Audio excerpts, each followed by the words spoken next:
Loading cattle from a feed yard point of view and from a trucker point of view is a two-way street. I try very hard to listen to complaints that truckers have about where my facility might be lacking so that I can go and change it. I hope my truck drivers feel comfortable enough with us that they can say, hey, look, this is off. You need to fix this corner. It's got an edge to it that's hurting the cattle when they go up into the loading chute. But at the same time, I can say, hey, look, when you stand there, the cattle aren't going to go past you. I really need you to move down here and put the hot shot away. Electric prod use should be avoided. Working with the knowledge of cattle behavior, good results can be achieved by driving cattle with alternative aids such as paddles or sticks with plastic bags. If a prod must be used, it should be used only on the upper region of the rump or back, never applied to regions of the head, in front of the shoulder, or the rectal areas. It should merely touch the animal and be immediately removed. Hot shots should always be the last resort. If you pick a hot shot up and carry it around, you're prone to use it. The best management is to leave it sitting somewhere to where you physically have to go get it before you use it.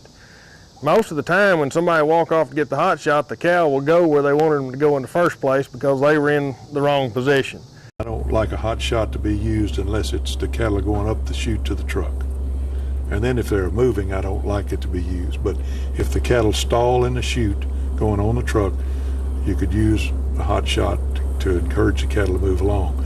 I do not, some people are hot shot crazy, and I don't mind calling them down. If they're hot shotting the cattle out in the pen trying to load them, that's just going to make things worse. I don't like that. The whips that we use are a long kind of a fiberglass covered pole with about a 7 or 8 inch little leather strap on the end where we don't hurt the cattle or bruise the cattle, just something to move them. We also use paddles in our yards with rattlers in them. We want to be as quiet as we can. We definitely don't want the cattle to be beat with a stick, mistreated. You're just causing more problems. There should be no overt and forceful hitting of cattle. When we talk about using things like paddles or sticks with flags on them, for example, we're talking about using those so that we put them within sight of the animal, and the animal will naturally move away from that particular object when you either shake it or when it's moved gently into their range of vision.